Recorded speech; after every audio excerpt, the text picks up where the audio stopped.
It's official. Recall efforts are underway to oust Katie Hobbs once and for all from the Arizona governor's mansion.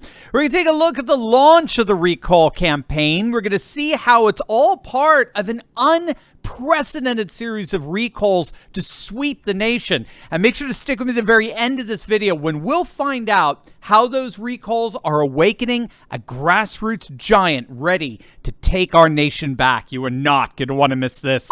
If Katie Hobbs thought she could just waltz right into the Arizona governor's mansion without a fight, she's in for one rude awakening. The Arizona chapter of Americans Against Mail-in Voting has launched a campaign to recall Katie Hobbs in view of what they perceive to be a number of election discrepancies.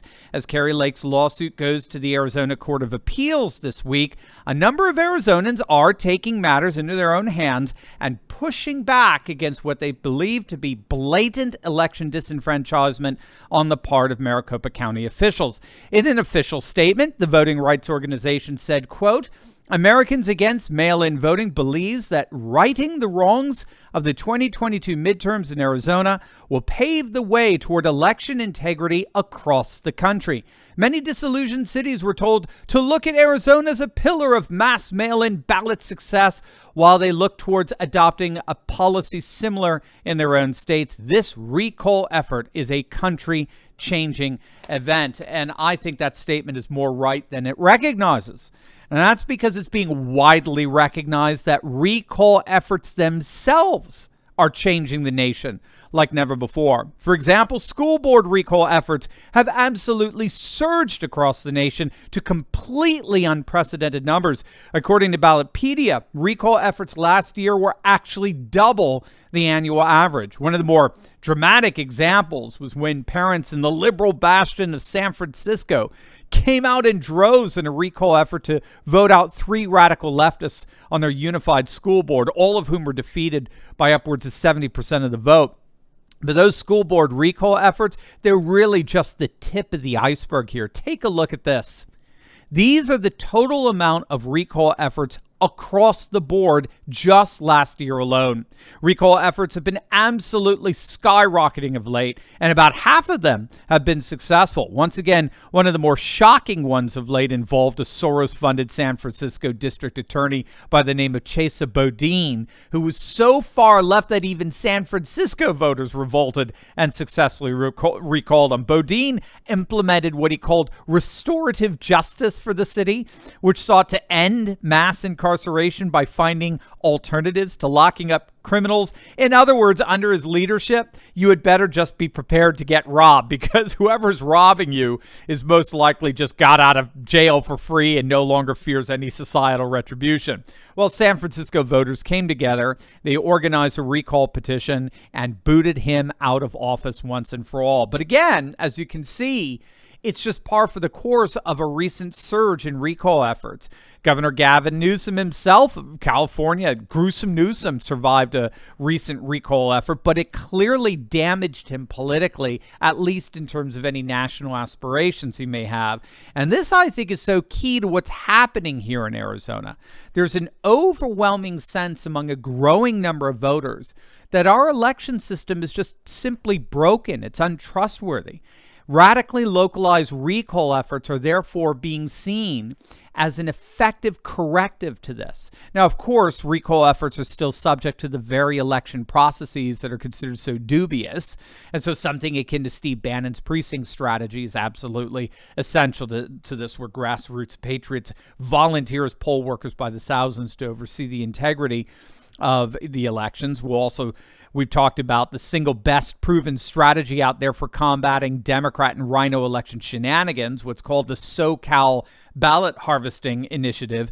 The Southern California Republican Party has absolutely mastered ballot harvesting to such an extent they have dominated back-to-back elections, the 2020 and 2022 elections, and that strategy absolutely has to be implemented by Republicans across the nation. So we still have the election process to contend with strategically, but in the end, that is not the point of recall efforts. What you may be surprised to find out is that recall efforts are going to be far more damaging to Katie Hobbs than she could ever imagine. But first, gang, make sure to click on that link below and protect yourself and your loved ones from these insane leftist elites by protecting your assets with the timeless value of gold and silver. As you know, patriots over the centuries have always relied on gold and silver to protect their assets during economic storms, and that is where the amazing patriots over at Goldco come in. If you have $50,000 or more in an IRA, 401k, or savings account, you need to protect those assets from bumbling Biden's insanity with the timeless value of gold and silver. Click on that link below right now and talk to our good friends over at Goldco. They're patriots just like us, and they want you to succeed so much that they're offering you up to $10,000 in free silver if you open up an account with them. That's right, $10,000 in free silver, but that is a limited time offer. So don't wait, click on that link below. Visit my special website at turleytalkslikesgold.com. It's widely recognized that recall efforts don't just politically weaken the target of the recall, in this case, Katie Hobbs. Recall efforts, in effect, weaken and destabilize the whole of the political system itself. It's a way of eroding any and all political capital, and this is key, that any and all politicians have within the system. Recalls have the effect of creating a kind of political paralysis by destabilizing the government as a whole and making it far more ineffectual and interfering in the daily lives of citizens. What this means then is that recall efforts are an effectual way of pushing back against election shenanigans or even perceived shenanigans. It's a way of sending the message, you may get away with being selected rather than elected, but doing so comes at a significant political cost. And that includes the rhino Republicans who participate in these shenanigans. Remember, when it comes to states like Arizona and Michigan, Pennsylvania, this is not a single party issue. This is a uniparty issue, a duopolist alliance between Democrats and rhino Republicans who equally feel threatened by the rise of the MAGA movement. So recalls have the effect of undermining and destabilizing the whole government apparatus, adversely affecting both rhino Republicans and Democrats. That's ultimately how recall efforts work, regardless of whether they actually remove politicians or an official from office. So obviously, we'll be keeping a very close eye on how things develop in Arizona, but there's no question. With recall efforts hanging over her head, it looks like Katie Hobbs has already lost in more ways than one. As always, make sure to smack that bell and subscribe button. You'll definitely want to check out my latest video on one of the biggest liberal media scandals ever just getting exposed. It's going to absolutely blow your brain. So make sure to click on that link, and I'll see you over there. God bless.